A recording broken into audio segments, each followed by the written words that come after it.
Il existe une forme particulière de blessure qui ne s'annonce pas avec la netteté d'une rupture franche.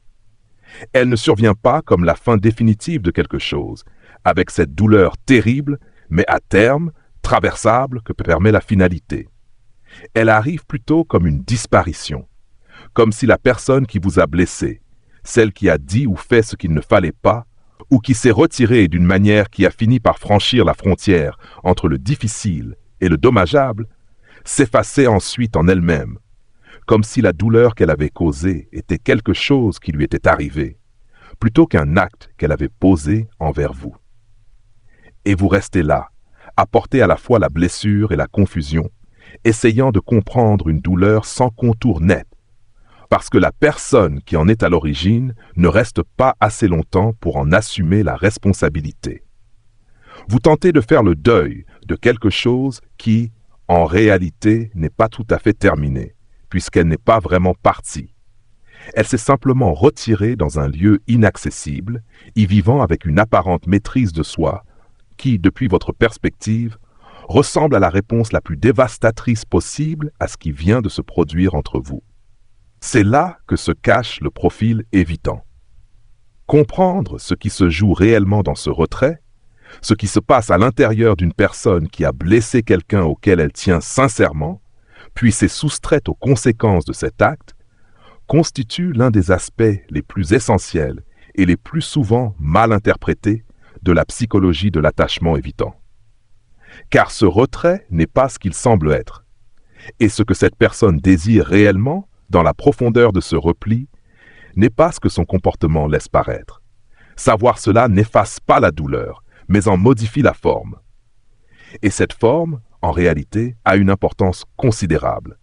Avant toute chose, il est nécessaire de dire clairement quelque chose à propos de la blessure elle-même, car cette réflexion va s'attarder longuement sur la psychologie évitante, sur son retrait, ses peurs, ses élans intimes. Et cette compréhension, aussi éclairante soit-elle, ne doit jamais servir à minimiser ce que vous avez vécu. Vous avez été blessé. C'est une réalité. Quelle qu'en soit la forme, ce retrait au pire moment, ces paroles qui ont résonné comme un jugement sur votre valeur, ces comportements répétés qui ont fini par fissurer quelque chose en vous, ou cet abandon émotionnel qui a franchi une limite dont vous ignoriez l'existence, tout cela est réel. Cela a eu du poids. Cela a laissé une trace. Et le fait que la personne responsable se soit depuis réfugiée dans le silence, la distance ou une forme d'inaccessibilité empreinte de contrôle apparent ne diminue en rien la réalité de ce qui s'est produit. Les blessures expliquent certains comportements, mais ne les justifient pas. Les personnes à attachement évitant portent leurs propres blessures. Leurs peurs sont authentiques et leur retrait après avoir causé du tort relève souvent de mécanismes psychologiques plus que de malveillance. Mais elles demeurent responsables de la blessure infligée, du silence qui a suivi et du choix répété, souvent inconscient mais réel, de soulager leur propre inconfort en créant le vôtre. Ces deux vérités coexistent. Aucune n'annule l'autre. Et les tenir ensemble est la seule manière honnête de comprendre ce qui se joue réellement. Alors, que se passe-t-il concrètement lorsqu'une personne évitante blesse quelqu'un puis se retire? La première chose à comprendre, c'est que ce retrait n'est pas un soulagement. C'est souvent l'interprétation la plus douloureuse. Croire que leur calme apparent signifie que rien ne les a affectés, qu'ils vont bien, que leur distance est confortable et que leur disparition traduit simplement un manque d'attachement. Dans la grande majorité des cas où le lien était sincère, cette interprétation est erronée. Et il est essentiel d'être précis à ce sujet, car cette précision permet de comprendre la réalité des mécanismes en jeu, au-delà des apparences. Lorsqu'une personne à tendance évitante cause une blessure, lorsque son comportement dépasse le cadre habituel de ses difficultés relationnelles pour réellement atteindre l'autre, elle le ressent. Pas nécessairement de manière immédiate, consciente et accessible émotionnellement, celle qui permettrait d'assumer et de réparer sur le moment. Mais elle le ressent. Souvent, ce ressenti est différé, enfoui ou transformé en autre chose, en retrait, en silence, en contrôle. Dans la culture relationnelle française, où l'on valorise à la fois la retenue émotionnelle et la profondeur des liens, Ce type de comportement peut être encore plus déroutant. Il peut être perçu comme de l'indifférence, alors qu'il s'agit parfois d'une incapacité à faire face, d'une difficulté à exprimer la vulnérabilité sans se sentir submergé. Comprendre cela ne signifie pas excuser. Cela permet simplement de ne pas se perdre dans des interprétations qui aggravent la souffrance. Et surtout, cela vous redonne une chose essentielle, une lecture plus juste de ce que vous avez vécu, sans diminuer ni votre douleur, ni votre valeur. Quelque chose en eux enregistre pourtant le dommage. Quelque chose reconnaît le poids de ce que leur comportement a provoqué chez une personne qui compte pour eux. Reconnaît cette vérité inconfortable. Ils en sont la cause. Et cette prise de conscience constitue, pour un profil évitant, l'une des expériences les plus déstabilisantes que leur fonctionnement psychique puisse générer. Non pas parce qu'ils seraient fondamentalement insensibles et surpris de découvrir qu'ils éprouvent des émotions face au tort causé, mais parce que le fait de se savoir responsable de la douleur d'autrui entre en collision directe avec deux éléments profondément ancrés dans leur structure d'attachement.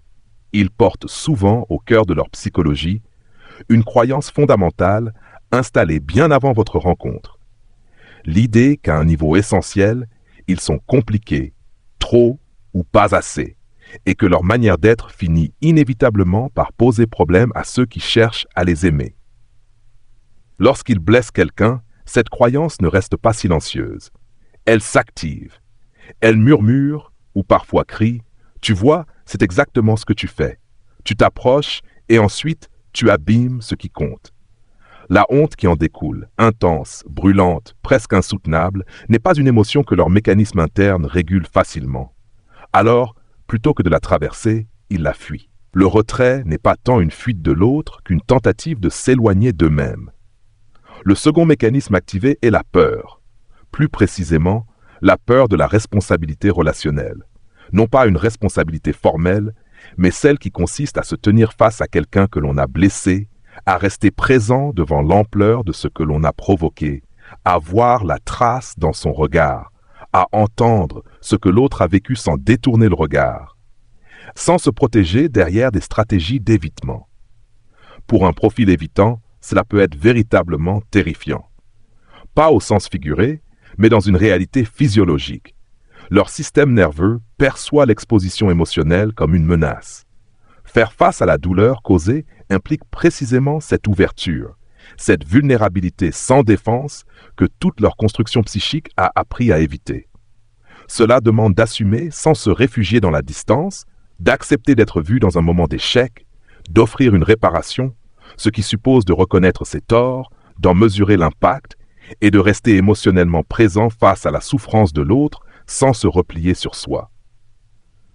Pour quelqu'un qui a appris très tôt que la vulnérabilité émotionnelle est dangereuse, que s'ouvrir, être présent et responsable mène à la perte, à l'étouffement ou à l'abandon, cette situation dépasse largement l'inconfort. À l'échelle du système nerveux, c'est comme être exposé à une tempête sans abri. Alors, il cherche un abri. Il se cache. Vu de l'extérieur, cela ressemble à de l'indifférence, à du calme, à une preuve que ce qui s'est passé n'avait pas assez d'importance pour rester. Mais de l'intérieur, c'est souvent une personne submergée par la honte, la peur et cette douleur intime d'avoir abîmé quelque chose qu'elle ne voulait pas détruire, sans disposer des ressources émotionnelles pour remonter à la surface. Que veulent-ils réellement dans la profondeur de ce retrait? C'est une question essentielle, et elle mérite une réponse nuancée, ni complaisante, ni accusatrice. La première chose qu'ils cherchent, la plus immédiate, la plus urgente, c'est que la honte s'apaise. Ce n'est pas une aspiration noble. Ce n'est pas centré sur la relation ni sur la réparation nécessaire. C'est un réflexe profondément humain, celui de vouloir soulager une douleur intérieure devenue trop intense. Chez un profil évitant, la honte ne se régule pas naturellement. Elle ne se transforme pas progressivement comme chez quelqu'un disposant de mécanismes émotionnels plus fluides. Elle s'intensifie, elle tourne en boucle, elle envahit l'espace intérieur, surtout en l'absence de contact, qui demanderait justement une confrontation émotionnelle. Alors il cherche à faire taire cette souffrance, comme toute personne confrontée à une détresse psychologique prolongée chercherait à le faire. Dans un contexte culturel comme celui de la France, où la dignité personnelle, la retenue et la maîtrise de soi sont souvent valorisées, ce retrait peut être renforcé par une tendance à préserver une image de contrôle. Mais derrière cette façade, il y a fréquemment un conflit intérieur profond, silencieux et difficile à exprimer. Comprendre cela ne signifie pas excuser le comportement. Cela permet simplement d'élargir la lecture de ce qui se joue, sans minimiser la blessure, mais sans non plus la réduire à une absence de sentiment. Et dans cette compréhension plus fine, il devient possible de se repositionner avec plus de lucidité, de limites claires, et surtout, sans se perdre dans des interprétations qui alourdissent encore la douleur initiale. Ce désir, motivé par la honte, centré sur soi et peu admirable dans son impulsion immédiate, constitue la première couche. Il est essentiel de le voir avec lucidité, car les comportements qu'il engendre peuvent facilement être mal interprétés. Le retour de contact qui suit parfois une phase de retrait évitant, lorsqu'il survient trop rapidement et sans véritable reconnaissance des faits, provient souvent de cette première impulsion. Faire taire la honte plutôt que réparer ce qui a été abîmé. Or, ces deux motivations donnent naissance à des formes de communication très différentes. Savoir les distinguer est l'une des compétences les plus précieuses lorsqu'on est en relation avec une personne évitante qui a causé du tort. Le deuxième désir est plus complexe et plus sincèrement tourné vers l'autre. Il se situe plus en profondeur, sous la honte, la peur et les mécanismes de protection. Ils veulent savoir si vous allez bien. Non pas bien au sens superficiel, comme si tout était oublié, réparé, dépassé, mais bien dans un sens plus intime. Savoir que la personne à laquelle ils tiennent, celle qu'ils ont blessée et dont l'absence pèse désormais dans leur monde intérieur, continue d'exister, de tenir, de ne pas avoir été détruite par ce qui s'est passé. Ce désir est réel. C'est l'un des moments où leur attachement véritable traverse les couches de défense pour apparaître tel qu'il est. Car une personne indifférente ne passe pas ses nuits à se demander si l'autre va bien. Elle ne porte pas cette inquiétude silencieuse, lourde, propre à celui qui sait avoir causé une blessure et qui espère, sans toujours oser le formuler, qu'elle n'est pas irréparable. Cependant, ils n'expriment pas toujours ce besoin de manière claire ou adéquate. Leurs tentatives restent souvent indirectes, prudentes, parfois maladroites. Une question détournée, un message ambigu, un contact qui semble parler d'autre chose. Parce que dire la vérité directement demanderait une exposition émotionnelle trop grande. Mais ce désir existe.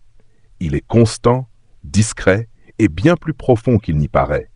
L'image extérieure d'une personne évitante en retrait est souvent celle de quelqu'un d'apaisé dans la distance. En réalité, lorsque le lien était sincère, c'est rarement le cas. Il s'agit plutôt d'une personne habitée par un inconfort persistant, créé par elle-même, celui d'avoir abîmé quelque chose de précieux, puis d'avoir fui cette réalité, sans pouvoir cesser d'y penser. Le troisième désir est le plus complexe, et aussi celui qui prête le plus à confusion. Ils souhaitent revenir, sans avoir à affronter pleinement les raisons de leur départ. Ce point mérite d'être abordé avec à la fois de la lucidité et une certaine compréhension, car il révèle le cœur même du fonctionnement évitant, et explique pourquoi les mêmes schémas peuvent se répéter, même en présence de sentiments sincères. Ce désir de revenir sans rendre de compte n'est pas une stratégie calculée. Il ne s'agit pas d'éviter volontairement les conséquences. Il reflète plutôt une peur fondamentale, celle que l'honnêteté complète, reconnaître ce qu'ils ont fait, pourquoi ils l'ont fait et l'impact que cela a eu, provoque précisément la réaction qu'ils redoutent le plus. Ils craignent que nommer la blessure, en assumer le poids, et tenter une réparation sincère, ouverte, stable, émotionnellement présente, ne détruisent définitivement ce qu'il reste du lien au lieu de le reconstruire. Autrement dit, ils redoutent que le fait même de rester, d'être vulnérables et de reconnaître leur erreur soit ce qui mette fin, de manière irréversible, à une relation qu'ils ne souhaitent pourtant pas perdre.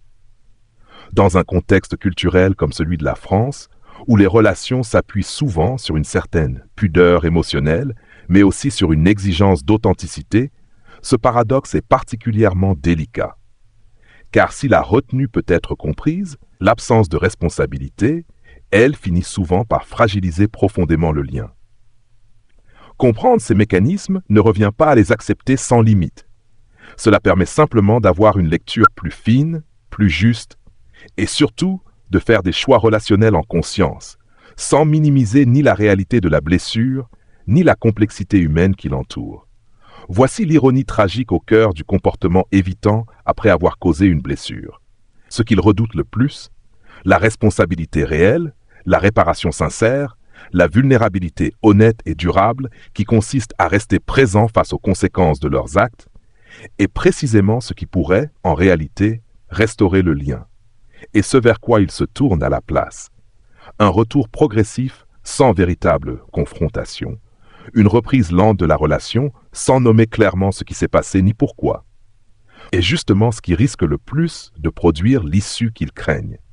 Car cela vous demande de vous réengager dans une dynamique qui n'a pas été réparée, de réinvestir une relation qui n'a pas démontré sa capacité à faire face à ses propres ruptures avec honnêteté, d'accepter comme suffisant ce qui au fond ne l'est pas. Et cette conscience, même silencieuse, finit par s'accumuler. Avec le temps, elle devient corrosive. Et c'est elle qui, progressivement, conduit à la fin que la personne évitante cherchait précisément à éviter. Le quatrième désir, souvent le plus surprenant pour ceux qui ont été blessés, est celui-ci. Ils veulent être meilleurs qu'ils ne l'ont été. Non pas comme une posture, ni comme un discours destiné à vous convaincre, mais comme un souhait intime, discret, parfois maladroit, qui existe dans les moments inconfortables du retrait, sans encore savoir comment se transformer en action. Les personnes évitantes qui blessent quelqu'un qu'elles aiment sincèrement, puis disparaissent, ne sont, dans la plupart des cas, pas en paix avec ce qu'elles ont fait. Elles vivent avec la conscience silencieuse de leurs propres limites.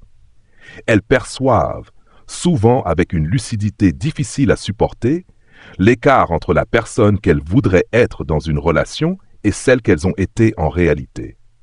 Elles comprennent, à un certain niveau, que le schéma qui a conduit à la blessure n'est pas un accident isolé, mais une répétition. Et cette répétition leur coûte des choses qu'elles ne veulent plus perdre. Le désir de changer est réel. Il s'exprime dans une forme de frustration, parfois teintée de découragement, voir clairement ce qui doit évoluer sans encore savoir comment y parvenir. Avoir la conscience du problème sans disposer des outils émotionnels pour le transformer. Elles aimeraient être celles qui restent, qui assument, qui réparent. Mais elles fuient encore. Preuve que vouloir et agir ne coïncident pas encore. Cet écart entre l'intention et le comportement, entre la lucidité et le changement concret, est un espace intérieur particulièrement difficile. C'est là que se situe, dans ces moments les plus honnêtes, la personne évitante. Et c'est aussi, malgré la légitimité de votre colère, l'un des aspects les plus profondément humains, et parfois les plus douloureux, de ce fonctionnement. Être pris dans la répétition de blesser ce que l'on valorise, sans parvenir, sans un véritable travail sur soi, à interrompre ce cycle. Comment ce retrait se manifeste-t-il concrètement? Le signe le plus évident est le silence. Un retrait total du contact, qui peut être ressenti comme un abandon venant s'ajouter à la blessure initiale, comme si la douleur de l'acte était aggravée par l'absence de reconnaissance. Ce silence n'est pas confortable pour eux. Mais, dans la logique de leur système émotionnel, il reste moins coûteux que l'alternative.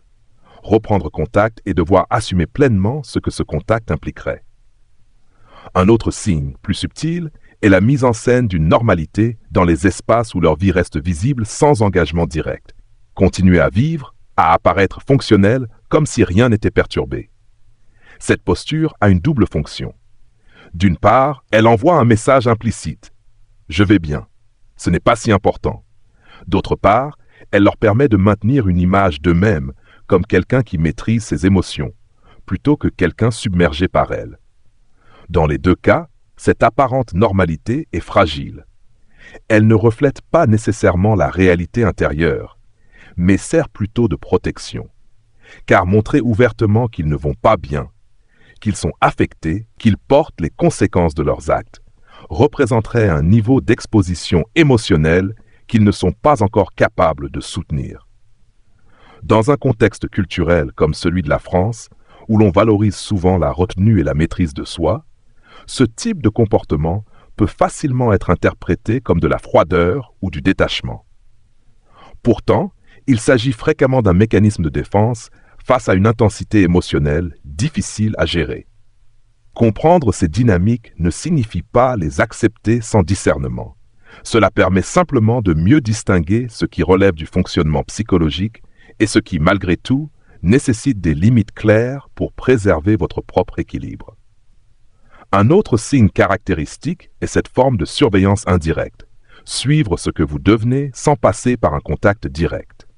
Observer, recueillir des informations, s'assurer de votre état, mais sans jamais créer les conditions d'un véritable échange. Ce comportement traduit de manière détournée leur besoin de savoir si vous allez bien. Une forme d'attention qui ne peut pas se montrer ouvertement comme telle. Une préoccupation réelle, mais qui emprunte tous les chemins possibles, sauf le plus direct. À partir de là, il devient essentiel de recentrer la réflexion sur vous, comprendre ce qu'ils vivent intérieurement, pourquoi ils se cachent, ce qu'ils ressentent. Tout cela est utile. Mais ce n'est pas une ligne de conduite. Ce n'est pas ce qui doit déterminer vos choix. Et vos choix, dans ce contexte, sont déterminants. La première chose à poser clairement est la suivante. Vous n'êtes pas responsable de rendre leur retour plus facile. La honte qu'ils ressentent est une conséquence naturelle de leurs actes. Ce n'est ni une punition que vous auriez infligée, ni quelque chose que vous devez réparer à leur place. Et apaiser leur inconfort avant que votre propre blessure ne soit reconnue reviendrait à répéter exactement le déséquilibre qui a conduit à cette situation. Vous vous occupez d'eux au détriment de vous-même. La réalité est simple, et elle mérite d'être posée sans détour. La blessure passe en premier. Non pas comme une forme de sanction, mais comme une condition fondamentale de toute réparation authentique. On ne reconstruit rien de solide sans reconnaître clairement ce qui a été abîmé. Si la personne évitante revient sans être capable d'assumer cela, sans reconnaître précisément ce qui s'est passé et ce que cela vous a coûté, alors ce retour n'est pas une réparation. C'est une tentative de soulager sa propre honte en rétablissant une relation dans laquelle elle se sent à nouveau à l'aise. Et ce n'est pas la même chose. Vous méritez une réparation réelle.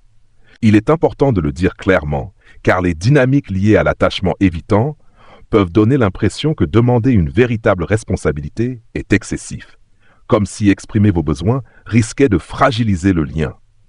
Comme si, après avoir été blessé puis laissé seul avec cette douleur, la réponse appropriée était d'attendre, de comprendre et d'être disponible lorsque l'autre sera prêt, à son rythme, selon ses capacités.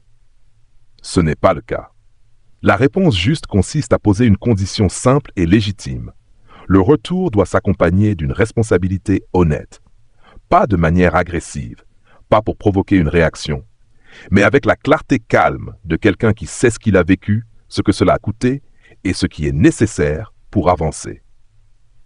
Lorsque la personne finit par sortir de son retrait, et si le lien avait une réelle importance, cette sortie est généralement portée par tout ce qu'elle ressent en silence. Et la manière dont elle revient est révélatrice. Un retour avec une véritable responsabilité se reconnaît. Il nomme les faits sans les minimiser. Il reconnaît l'impact sur vous sans recentrer immédiatement la discussion sur son propre vécu. Il accepte votre réaction, même si elle est chargée d'émotions, sans se refermer ni détourner le sujet. Et surtout, il reste présent. Pas parfaitement. Pas sans difficulté. Mais il ne fuit pas à nouveau pour échapper à l'inconfort. À l'inverse, un retour sans véritable responsabilité a lui aussi ses signes. Il peut sembler chaleureux, ouvert, sincère en apparence, mais il évite de nommer clairement ce qui s'est passé. Il privilégie la reconnexion plutôt que la réparation. Il exprime des regrets vagues, sans précision. Il cherche à retrouver une relation comme avant, sans affronter ce qui l'a rendu problématique. La différence n'est pas toujours immédiatement visible. Elle apparaît souvent dans la durée, dans la manière dont les échanges évoluent. Est-ce que la responsabilité s'approfondit ou est-ce que la chaleur du moment sert à refermer le sujet trop vite? Cette distinction est essentielle, car accepter une forme insuffisante de réparation, c'est risquer de reproduire le même cycle. Mais au-delà de tout cela, il y a une chose fondamentale, et elle vous concerne directement. Après avoir été blessé, puis laissé seul face à cette douleur, ce que vous attendez est profondément humain. Vous voulez que votre souffrance soit vue, pas simplement reconnue pour passer à autre chose, mais réellement comprise. Le poids spécifique de ce que vous avez vécu, la blessure d'avoir été atteint par quelqu'un d'important, puis abandonné face aux conséquences. Vous voulez que quelqu'un soit capable de se tenir là, devant cette réalité, et d'y être pleinement présent des tours, sans fuite, sans réduction, simplement présent.